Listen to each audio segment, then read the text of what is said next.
So how many of you know the Good Shepherd Psalm, Psalm 23, the Lord is my shepherd? How many of you know that psalm? I want to read you a story, a true story. Years ago, the great actor Richard Burton was given a grand reception in his childhood parish in England. While replying to the complimentary speeches in the parish auditorium, he asked if there was anything they especially wanted to hear from him.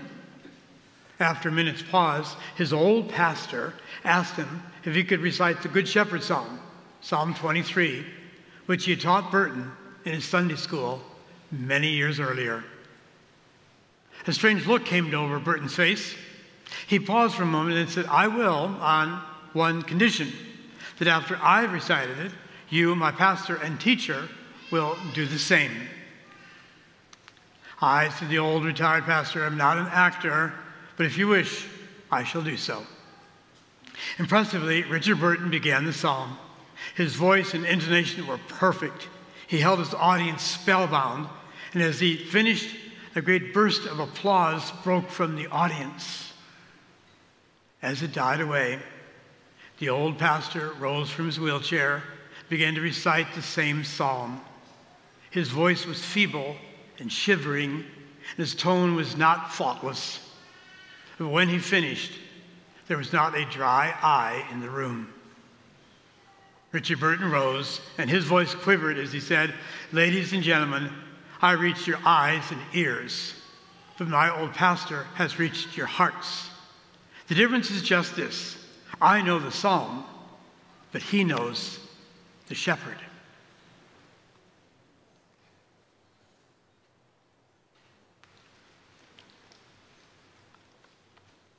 So do you know the shepherd? Thank you. We may know about the shepherd, and hopefully many of us do know the shepherd. Of course, by the shepherd, I mean Jesus Christ. He said, "I am the good shepherd." As we heard singing a few minutes ago, "I know my sheep, and they know me." So to know the shepherd is very important.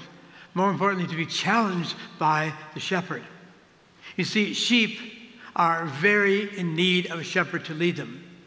I'm going to look at Psalm 23, verse by verse, and talk about and challenge all of us to follow it perhaps more closely than ever before. Let's look at the opening lines. "The Lord is my shepherd." Again, sheep are so dependent, they need a leader. We call that leader a shepherd. Most of us value our independence. We like to say we're independent, we're self-sufficient, we are independently political, independently religious, independently whatever, rich, whatever. But there's one area of our life in which we should not have independence, and that's our relationship to God. We are dependent on God. Once we realize we don't need God in our lives, we're in trouble. So yes, we are the sheep, and we need Jesus as our shepherd to be our shepherd, my shepherd, and yours. I shall not want. It doesn't mean we don't want for things. We want a good house, we want a nice car, we want good clothes, we want a good job, we want, all kinds of security. But we're saying, in perspective, those are material things, and they won't last forever, because we will last forever. What it means is I don't want for anything if I'm with God. God will satisfy all my important needs, all my spiritual needs. I will want for nothing because God is there. Let's move on to the next verse. "In verdant pastures he gives me repose. Beside restful waters he leads me. He refreshes my soul." So the shepherd wants to lead us to a place of rest. That's what Jesus tried to do in today's gospel. The apostles had just come away from a mission. They were tired, stressed out, and Jesus said, "Let's go away to a nice quiet place." So they got in a boat, but unfortunately, when they landed on shore, a crowd already had followed them on foot, and Jesus gave up the plan to rest and began to teach as he always did. But Jesus tells us it's important that we take a rest as well. Now, many of us during this summertime have taken a vacation, as I did a few weeks ago. But I think we need a break every week. Most of us have a day in the week called our day off. Is it really your day off? I know some people say I work more on my day off than I do at work. It's meant to be a day of rest. This day, Sunday, is meant to be the restful day of the year, the Sabbath rest, the Sunday rest. We're meant to do recreational things. The word recreation means to recreate, to recreate our tired spirit, to recreate our lives and be new persons at the end of this day, to start a new week off well. So it's important that we take rest weekly, yearly, and even every day. Take a half-hour nap, watch some funny show on TV, play a game, do fun things. We need to rest if we're going to balance our busy, busy lives. And so let's move on to the next verse. He guides me in right paths for his name's sake. Are you on the right path right now in your life? Is your journey going well? Maybe the shepherd is telling you to make a U-turn, to turn around and go back to where you used to be. Maybe break into a brand new path altogether. Maybe your life is headed in the wrong direction. And how will the Lord, our shepherd, tell us that? Oftentimes to those who love us. Maybe it's your spouse who's telling you something, or your best friends, or a teacher, or a priest, or a therapist, whatever. Listen to these people that have your goodwill in mind.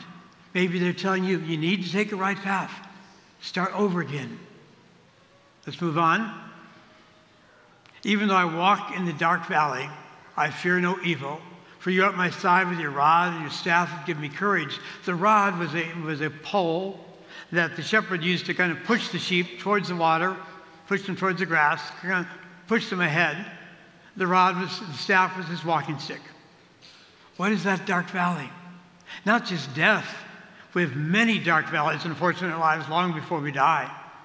It could be the dark valley of depression. It could be the dark valley of poor health. It could be the dark valley of a terminal illness. It could be the dark valley of a broken friendship. The dark valley of a divorce. The dark valley of financial problems. The dark valley of unemployment. We have many dark valleys.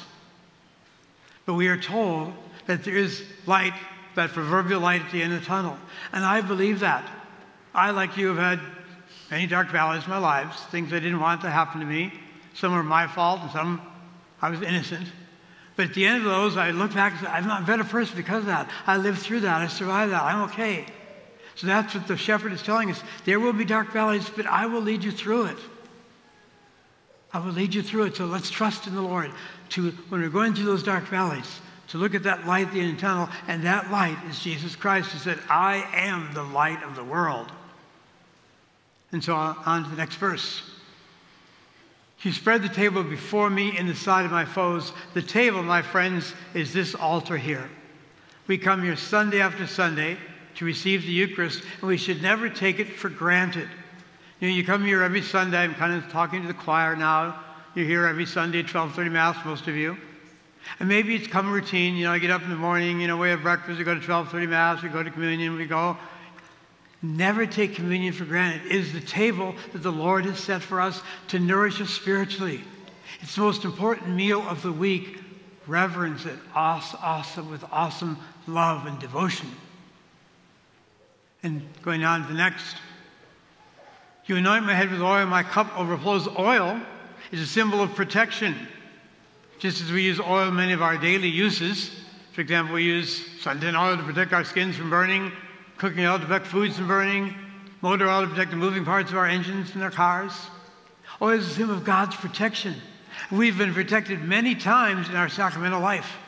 We're anointed with oil at baptism. We're anointed with oil at confirmation. If you receive the anointing sick, you're anointed with oil. A man who becomes a deacon, priest, or bishop is anointed with oil. So it's a symbol that God is protecting us. God is there protecting us from the moment of our birth, and most especially adopting us at baptism through that baptismal oil called chrism. My cup overflows. That means I am overflowing, you are overflowing with God's grace. I think every day of my life I can think of a half a dozen things that I know God was there. I thought of this thing that I needed to think about. I found something that I'd lost. I decided to call someone and they really needed to hear my call. I know God is there so many times. That overflowing is grace. God has graced me over and over again, and all of us here. So I think daily, when you examine your conscience, if you do so at the end of the day, don't just think of the bad things you did. Give thanks to God for all the good things that God has done for you. Our cups are overflowing with the grace of God. And so we move on. Only goodness and kindness follow me all the days of my life. That means right now, July 2024, every day of this month, the next month, the rest of our lives, God is with us. Those were Jesus' last words. I'm with you always until the end of the world. There's not a moment of our breathing lives that God is absent from us. And that goodness and kindness comes from God. It doesn't always come, unfortunately, from our friends or relatives or neighbors or whatever. Sometimes they don't show kindness and goodness to us. But God always does. God is a God of goodness. God is a God of kindness. Remember, God is with you every day. We would not exist if God were with us all the days of our life. And finally, and I shall dwell in the house of the Lord for years to come. In just a few moments, we're going to say in our creed, I believe in the resurrection of the body and life everlasting. Do you? That faith is most challenged when it's the death of someone you love. And many of us have had family and friends die. Now, how difficult that is to say goodbye to those persons. Our tears are real. Our grief is necessary. But for those persons, we have to believe they're in the house of the Lord. They've gone to heaven. Whatever their suffering was at the end of their lives, it's over. They're in the house of the Lord, not for years to come, but forever, for eternity. That's especially true when there's been a death among your family and friends that was sudden, unexpected, an accident, or even worse, the death of a child. I believe there is no greater loss for a parent than to bury your child. That's not how it's supposed to happen. Children are supposed to outlive their parents. So that's the dark valley. And Jesus is saying, not that I'll make everything perfect, but I am with you. I will carry you through this dark valley because your child is now with me forever. There's a house of the Lord prepared for that child, and one day you'll all be together again. Psalm 23 is a beautiful psalm. Look it up in your Bible, Psalm 23. Do you know the psalm? Do you know the shepherd?